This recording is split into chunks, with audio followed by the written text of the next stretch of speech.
Hey, welcome to Crossroads Online. My name is Roy Cervantes, and I serve as the worship pastor here at Crossroads Church. We believe in bringing a real God to real people through community, and that the church is more than just a building, but a group of people that are walking together and trusting Jesus every step of the way. Because of that, we're so glad that you decided to tap into our online resources, but this should in no way be a substitution from your involvement in the local church. I believe that God can speak directly to you and impact your life through this online message, but every single time he says, go and be a part of my church. There are a lot of things going on in the life of our church. Take a look around, and we hope that you enjoy this message.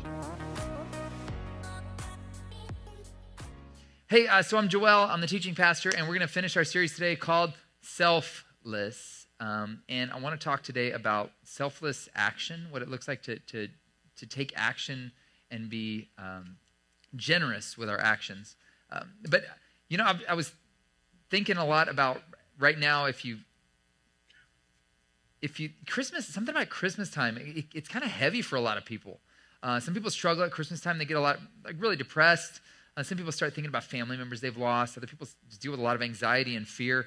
For some reason, for me, it's like clockwork. Right after Thanksgiving hits, something comes on me that I have to kind of every morning push it off. And I know for some of us, we look around at the world around us, and it can just be overwhelming. There's a lot of bad stuff going on in the world. In fact, have you noticed that life just is full of all sorts of, there's bad stuff out there, and there's good stuff, but there's a lot of bad stuff. In fact, all the major religions of the world, that's kind of the foundation of them. They say, hey, here's the thing. Life is suffering. Life is full of bad stuff. And Jesus said that. He said, in this world, you're going to face tribulation and trials.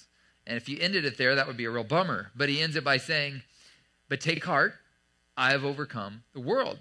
But the challenge we face as Christians is when we look around us, you can see a lot of bad stuff happening. In fact, if we're really honest, it's a wonder that any of us can keep a positive attitude at all, because if you're really honest about what's going on around the world, it's any wonder that we can have any peace or joy at all, because there's some really bad stuff happening. It's a wonder we're not all depressed and hiding under our covers all the time.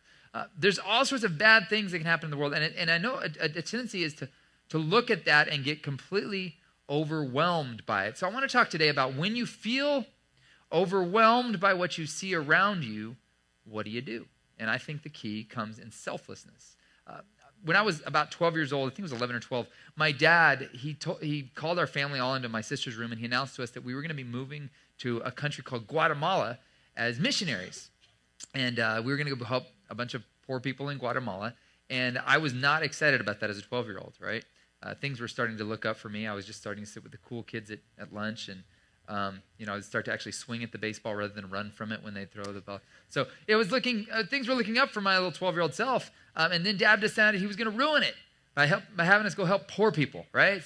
So we went around the country sharing what we were going to be doing at churches like this. And we would, he would always show on these slideshows. It was back in the day. Remember slides? Those little slides? Yeah, that's how old I am, right? So he would show these slides of all these poor kids we were going to be helping. That's what you do, missionaries. You go show all the horrible things that you're going to go help fix, right? So that's all I ever saw. I never got to Guatemala. And people would ask me afterwards, they'd be like, hey, are you going to live in a hut like those people? And I'd be like, I don't know. It kind of scared me. I didn't know what I was getting into because all I saw were these pictures of poverty. And we ended up moving down to Guatemala. And sure enough, it was as bad as the pictures showed. Right? Now, there was some good stuff. In fact, we got to live in a pretty nice house. And we were living in this house, and one of the rules in Guatemala is this weird unspoken social rule that in Central America in general, if you have any kind of resources at all, if you have any kind of money, you hire somebody to do your house cleaning or your yard work. It's just a thing, here in America, we're we'll do it ourselves. But there, it's if you have any kind of money and you're not hiring somebody to do it that needs a job, they see you as kind of stingy. So, it was kind of a social obligation there to hire somebody. And as a 12-year-old, I loved this because it meant I never had to make my bed, never had to clean my room, and it was all in the name of helping the locals, right? So we had this lady that started working for us named Miriam. And Miriam, we got to know her. She really became part of our family. She'd show up every morning at 7 a.m. like clockwork, and I'd roll out of bed, and she'd make my bed. She'd make breakfast. She'd clean the floor. It was awesome for a 12-year-old, right? And my mom, she was able to just focus all of her time on homeschooling us because we lived out in a little village out in the mountains. Well, there was a period of a few weeks where Miriam kept missing work. She wouldn't come to work, and we're like, what's going on? And she'd be like, my child is sick. And, as a 12-year-old, this was very disturbing to me because my bed wasn't getting made. So, selfless 12-year-old, right? So I'm like, what's going on, Miriam? And she'd be like, my kids, they keep getting sick. I'm like, well, what's the matter? And she said, well, the doctor said that, that they're, because of our floor, they're getting stuff through their feet, and they're getting sick because of their feet. And I'm like, huh? That doesn't make any sense. And come to find out, Miriam had a dirt floor in her house. And we didn't know this about her, right? And so we're like, wow, you have a dirt floor. And so this is like my first cause I ever felt I took on. I was like, we need to do something about this. So I talked to my dad, and he's like, that's a great idea. So we started raising money to put a concrete floor in Miriam's shack. It's a small thing, but man, I felt really good about myself, right? And I remember the day, I'll never forget it, that we went to her house, to her little shack, and to watch them install the concrete that we had paid for. And we're just like, yeah, it's going to be so awesome. But when we got there, we pulled up at this outskirts of this little kind of village, and we walked down these very narrow alleyways, and all around us are shacks. Shacks, thousands of shacks everywhere pieced together with cardboard and tin roofs and whatever people could find. And we're walking down, and I'm looking around, I'm like, man, there are thousands of people in this neighborhood. And we go down a corner, and I get lost in this maze. Finally, we come to her house, and there's a guy out front scooping concrete into her house that they're going to have a concrete floor. But I remember thinking as a 12-year-old, my gosh, we're helping one person out of thousands in this neighborhood who have the same problem she did. And I remember thinking, we're not even making a blip on the radar of what needs to happen to make this place better. And even as a 12-year-old, I remember thinking, this is really bad. It's really bad, and this is very overwhelming. And how on earth can our little family ever do anything to help Guatemala? There's so much of this, and this is one neighborhood in one big country. And I remember just feeling completely overwhelmed, and I think all of us have had an experience like that. Maybe you look around at the country right now, and you go, man, our country it's a mess. It's just such a mess, and it's so overwhelming. And you turn on the news, and you get overwhelmed, and it's depressing, and you're just like, man, how can this ever be fixed? It seems like the odds are stacked against us, and it's impossible. And maybe you're not. Maybe you're saying, forget about the country. I'm looking at my own house, and my own house is a mess, right? And I'm not talking about the junk you left out, right? I'm talking about your relationships. There's some stuff in maybe some relationships. Maybe your son. You're just he's gotten so far off track. I don't even know how I can make any kind of a difference. Where do you even start to get him back on track, right? Or maybe you're in your relationship with your spouse. It's gotten to the point where you say, I don't even know how to get this back on track. Or maybe in your own thought life, your mind, you're up all night and you're just filled with anxiety and fear, and you don't even know where to start, and you don't even know what you're afraid of, but you're just afraid. Maybe your finances are this way, and you just feel completely overwhelmed. The odds are stacked against you. We have all been there. You're probably there right now, some of you. So we're going to look at what we do today. What do we do when the odds are stacked against us? And I was thinking about this this week. There's kind of two extremes we go to when we look at the world and we're overwhelmed and we know the odds are stacked against us. One of the extremes is there are some people who are just really good at tuning it all out. You know these people, right? You may be one of them. You're just you just don't want to see anything bad, right? You're I'm tired of seeing bad stuff, so you just tune it out, right? Some people, when things get overwhelming or stressful, they hit the bottle, right? And you just start drinking away your problems. And you're like, well, if I'm drunk, I won't have to think about it, right? Or some people shoot up with drugs or smoke drugs or whatever, and they're just trying to tune it out. And there are some people who really have gotten good at just kind of like that toilet paper roll we talked about last week. They just look at the world through this lens, and if it doesn't fit in there, they ignore it, right? So I'll never forget this hippie guy came down to Guatemala to help on a mission team one time. And we'd help poor people all week, and at the end of it, we sat down and we had a little debriefing time, and we said, what did you learn here in Guatemala? And the hippie goes like this. He goes, dude, what really spoke to me is just how happy these people are in their primitive state. And they have nothing. And I just think we all need to be like that. We just need to be primitive. And I'm thinking, I'm 13. I'm like, this guy's a moron. What did he see? It's not what he saw. It's what he chose to not see. And sometimes in our lives, we just choose to not see stuff because we're like, man, I don't want to deal with the reality of it, and it doesn't fit in my toilet paper roll, right? This is what I want to see about the world. And so you refuse to look at it. And so some people, they just get really good at tuning it out. And these people annoy us, right? Because we're like, do you not see the problems here? And then they just check out. Maybe you got a spouse that does, they just check out and watch TV or whatever. You're like, there's a real problem here. Something needs to be done, right? So that's one extreme. The other extreme is the people who just get really angry about it. And they go, somebody needs to do something about this. Why isn't somebody doing something about this, right? And we see this all over our country right now. People marching in the streets like, we're mad. And people interview them. What are you mad about? Everything. But what specifically? It's not just. What's unjust? Just stuff.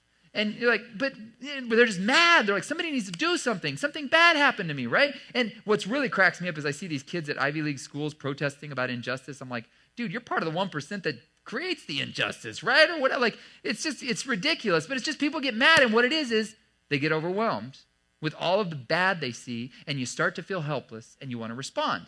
So the response is either you tune it all out or you just get angry and you say somebody should do something. So who should do something about it? Well, the government should do something about it. They should fix it, right? Or this one is one I love. The church, I left the church because the church didn't want to do anything about poverty. I'm like, what do you mean they didn't want to? Well, I went to the pastor and, blah, blah, blah, and it's the church's fault. Like, well, maybe you should do something about poverty. Well, I can't do anything. The church needs to do something about it, right? So we get in this, like there's these two extremes. You just get angry and mad all the time that nothing's being done and you feel overwhelmed and you want to do something, but you don't know what to do, or you just check out. But I think there's a middle path, right? And I think the middle path is this way of finding a way to selflessly give to those around us in a way that actually alleviates some of the suffering. So we're looking at this series. Selfless is based on Philippians 2, where it says this: do nothing from selfish ambition or conceit, but in humility count others more significant than yourselves. Now, again, we've been on this all month, so if you're just now tuning in here, go back and listen in the app because this has been building on itself. There's a lot of things we've talked about. But he says, in humility, basically realizing you don't know everything, and there's a lot you don't know, and also have a right perspective on yourself. In humility, count others more significant than yourselves. Let each of you look not only to his own interests, but also to the interests of others. And we talked about how this is where it gets a little bit tricky, right? Because sometimes we fall for this idea that selflessness is just giving until you're just drained and exhausted. But that's not true selflessness, right? Because you can't give somebody something you don't even have. So if you're drained all the time, you can't help others. So sometimes the most selfless thing you can do is take care of yourself so you can take care of others. And we talked about that word meekness a few weeks ago. And meekness is not weakness. Meekness is strength that you use to help others. It's strength under control. So the goal of meekness is this: get as strong as you can, emotionally, physically, spiritually, so that you can use that strength to help others who are struggling. Now, you can't always be strong. There's times, there's seasons of loss, struggle you're going through. But here's the thing. If we're all doing this, trying to get as strong as we can in Christ and his power and getting healthy, when you're having a bad month or a bad year or a bad series of years, there's going to be somebody around you who's having a good series of years, right? And they'll be able to carry you and walk with you. And then maybe you're going to get strong again, and then this other person experiences a loss, and you can carry, and we're all carrying each other. So when one's weak, but if we're all weak, we can't do anything about this. You've got to get strong, really strong, so that you can help others with that strength, right? But it starts with looking out to your own interests and then looking after others. And then the question we always have to ask based on that is this: is what I'm currently doing in the best long-term interest of myself and the people I'm in a relationship with? And this is where I talk about, I've been talking all month. This is very tricky, right? Like you've probably heard people say, well, this is what it looks like. It's very tricky what this looks like, because here's what happens. You have to constantly evaluate your motives, because you can start out with a selfless motive. Like you can start out with, like you've got this person that's really hard to live with, but you're like, man, I'm going to just show the love of Christ to them. And you just carry them, and people start applauding you like, you're such a wonderful person to put up with that horrible man. And you're like, yes, I am a wonderful person, right? And all of a sudden you start out as selfless, but now you're doing it because you know you're going to get the praise, right? And so what they do, you've met these people, they're always constantly complaining about their spouse so that they can get praise for tolerating their spouse or anything like that, right? We do that. And all of a sudden your motives are jacked up, and all of a sudden you lost it. You're not selfless anymore. So it requires constant evaluation. And sometimes what it means to be selfless is you carry somebody for a very long time, and you help them, and they mess up and they fall, and you pick them back up and you walk with them. But then selflessness at some point might be you recognizing, you know what? This is a real problem, because first of all, I'm getting a lot of identity from being your savior, and I'm not your savior. And second of all, you're not getting any stronger because I'm making it too easy for you. And in the end, you can't get strong. You can't be meek on your own because I'm always carrying you. So selflessness is very tricky, Because in one day, it may mean you carry somebody, and the next day, it may mean you go, hey, it's time for you to stand up on your own, and I'm going to step back, and I'm going to let you get strong. And it's very tricky. Again, I wish I could give you, and some preachers will, but I won't, give you a box and say, do this, this, this, and this, and then you're selfless. But I don't think it's that simple. Because if you look at the life of Jesus, he was the most selfless man who ever lived. He gave his own life for us. But he did things that were really confusing. Sometimes there were people that would come up and are like, oh man, she's got it coming. And he'd be like, let her go. Go and sin no more. And you're like, oh, that girl had it coming. Then other guys come up like, Jesus, I really want to know. And Jesus was all hard on him. And you're like, Jesus, why are you being such a jerk to that guy? But Jesus knew the motives of their hearts, right? So selflessness requires being in constant connection with God and always asking this over and over and over and over and over again.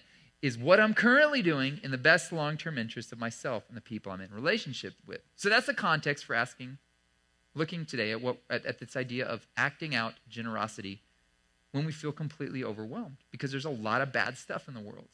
There's a lot of struggles we face in our lives, our finances, our kids, our relationships, and it's just so easy to get overwhelmed. So what does selflessness look like in this context? And that's where James comes in James 2. And James says this, he says, listen, guys, what good is it, my brothers and sisters, that's us, if someone claims to have faith but has no deeds? Basically, deeds, actions. Basically, yeah, you say you believe in God, but are you doing anything about it? Are you looking any different than anybody else? Can such faith save them? Suppose a brother or sister is without clothes and daily food. If one of you says to them, hey, go in peace and keep warm and well fed, but does nothing about their physical needs, what good is that? Right? So you say, man, there's so many problems in the world, and then somebody with one of those problems comes up and is like right in front of you, and you say, man, it's so overwhelming how bad things are. I hope things get better for you. I'm praying about it. Really am praying that things go well for you. And we look at that and we're like, well, that's dumb. You didn't do anything to help them, right? Right? So he's saying that. He's like, what good is that? Here's what he says. In the same way, faith, believing by itself, if it's not accompanied by action, it's dead. So you can believe all you want, but if you don't have that, if you don't do anything about it, it's dead. But someone will say, you have faith, I have deeds. Show me your faith without deeds, and I will show you my faith by my deeds. So basically faith, like the faith that we have is this foundational idea that the odds are stacked against us, right? Things may look impossible, but we serve a God who delights in impossible odds because nothing's impossible for him. So what he wants us to do is he says, look, the problem you're facing right now, it's not a big deal to me. One touch of his favor could change it in an instant. If you don't know that, hang your hat on that. Keep hope and faith on that. One touch of his favor can launch you into the future and take care of everything. But what we have to do in the meantime is he says, listen, I need you to just act out your faith by believing in me and just doing one thing. Now, this is where it's interesting because James, he throws in this weird sarcastic statement at the end of this. He says, hey, if somebody comes in, you just wish them well, but don't do anything about it. Like, what is that? He's like, that's nothing. That's not faith. And then he says this weird line. He says, you believe there's one God. Good. Good for you. Whoop-de-doo. Even the demons believe that and shudder. Like, what does that have to do with this? Here's what I think this has to do with it. He's saying, listen, bottom line, belief alone does not lead to positive action. Satan knows God very well. He's been hanging out with God for millennia. He knows exactly who God is. But does that make Satan act right? No, it makes him even worse for it, right? He's saying, yeah, you guys, you're like, oh, we believe in God. We believe good things for the world. And yeah, we are the world and God. And he's like, who cares? Satan believes in that. And he's like, just believing in God doesn't mean anything. Because even Satan does. In fact, Satan knows God better than you do. Like he really knows God. But it doesn't mean it's led to right action. And one of the lies that we've fallen for in our culture is believing that if we believe the right thing, that's enough.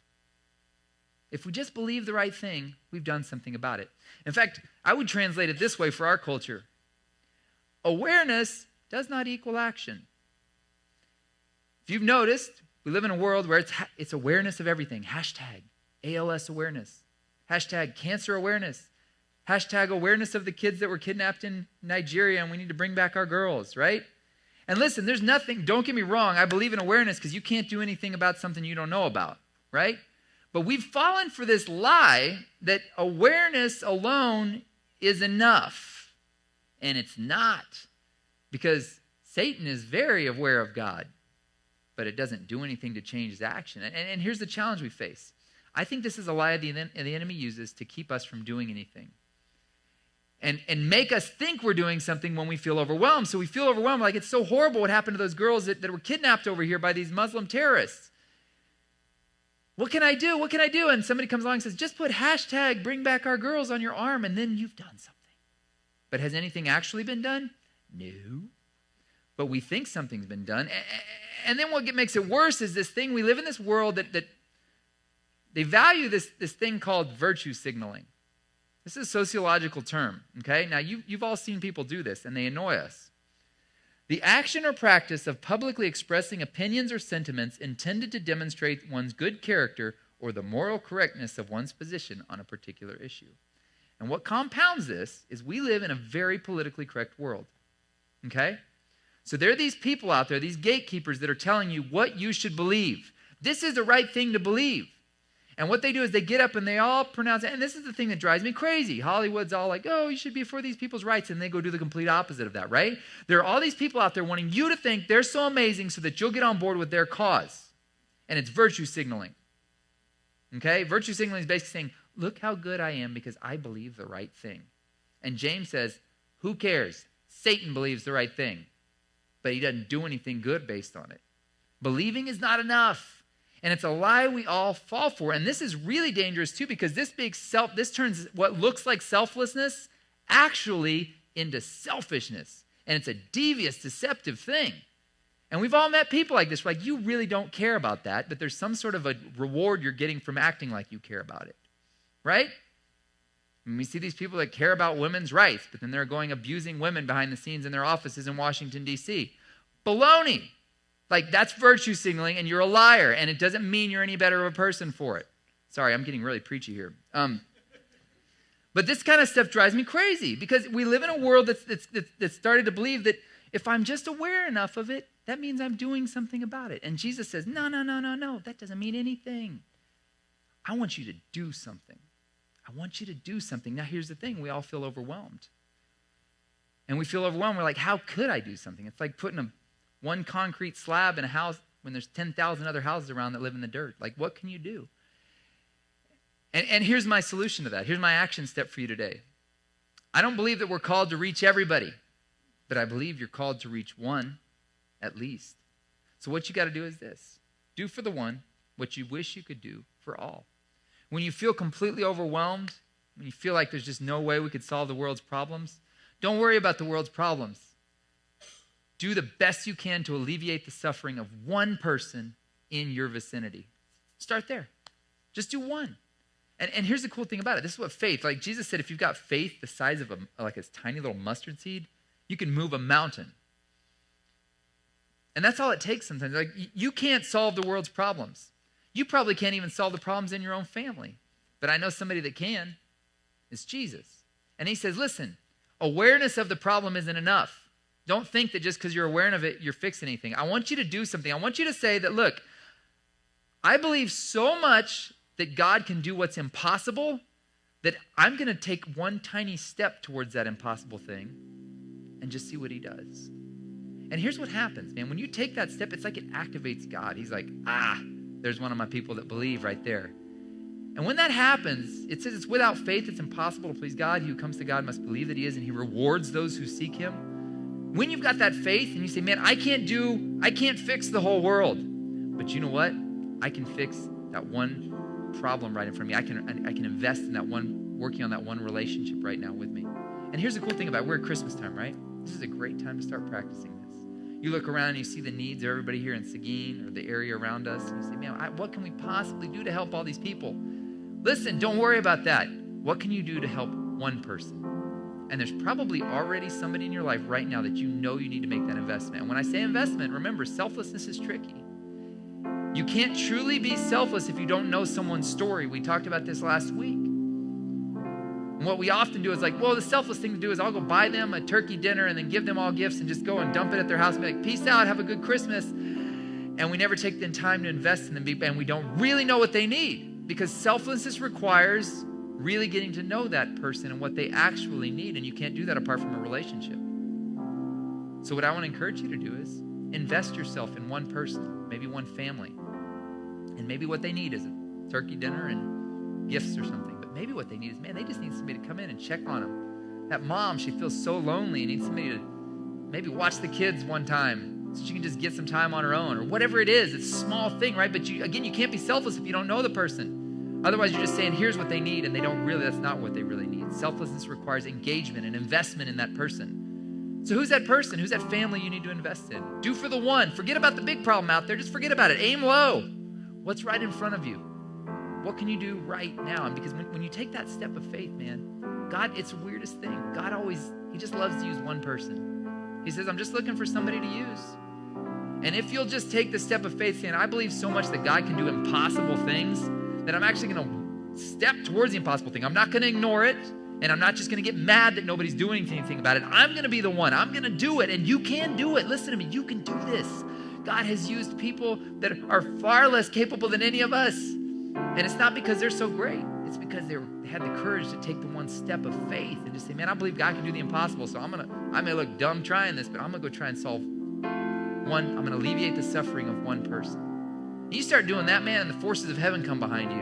And that's when unstoppable things start happening. God's like, hey, there's my boy, there's my girl. I can get behind this. And all of a sudden, the forces of heaven come behind you, and you find yourself being impacted, literally being able to change the world and make a difference. But it starts not by trying to change the world. It starts by changing what's in front of you right now.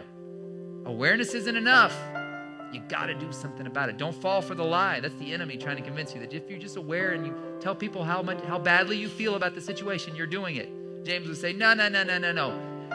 Get your rear in gear. Do something about it. And the cool thing is, we all have what it takes to do that. You can make a difference in this world.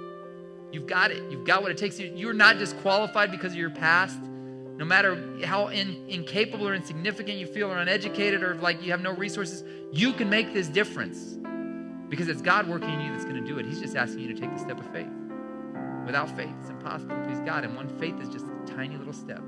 So who's that one you're going to minister to this Christmas time? It's a great start, right? Who knows what it could lead to?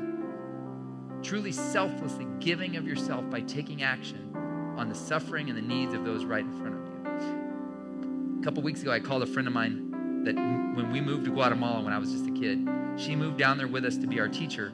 She was one of our homeschool teacher. While she was down there, she married another missionary, and they've been there for 30 years. And I asked her, I said, what's Guatemala like now? I haven't really seen it lately. And she said, man, it is getting better and better and better, even more so than all the other countries in Latin America. And I said, why is that? And she said, here's why. She said, because one missionary came down and started an orphanage. Another missionary came down and started a feeding program. Another missionary came down and they started a little microfinance helping single moms start a business. It wasn't because the government did anything. It was because the kingdom of God, one person at a time, came down and started changing the country. And little by little, man, the tide started to rise. And things started getting better and better. And I hear people all the time saying, oh, these little missionary outfits going down there doing their own thing. That doesn't do anything. You need to affect the people at the top. And I'm like, you're wrong. God always works from the ground level, man. And he takes people like us and we just do our little part. And all of a sudden, you do your part, I do mine, you do your part, you do your part, and all of a sudden things start getting better and better and better and better and better and better. And we start to change the world. But it's not because we changed the world. It's because we changed the situation right in front of us. We are more than just aware. We did something about it. And you can do this, y'all. We can be the light to our community. You've got this. You've got the capability to do this because it's your faith working out in action that proves that Jesus is who he says he is to the world around us. You guys receive that? Let me pray for you. Father, I thank you so much that you are a giving God. You gave your own son that whoever believes in him not perish but have everlasting life. And I thank you, Lord, that we get to be examples of that light to the world around us. So I pray, Lord, that we wouldn't fall for this world's idea of, just believing the right thing means you've done something. Lord, I pray that we would be people of action, people that do stuff, good stuff for your kingdom. And then I just believe, Lord, that as we take that small step, no matter how incapable or we feel or overwhelmed we feel, as we take that one step, Lord, build that relationship, whatever it is, I pray, Lord, that you would you'd send the forces of heaven behind us and do the impossible, the things we could never do, but you. Hey, thanks for joining us this morning. If you would like to give toward our ministry to see more resources put out online, check out crossroadsc.com/giving. And don't forget, we have 3 services on Sunday morning at 8:30, 10 o'clock, and 11:30. Hope to see you there.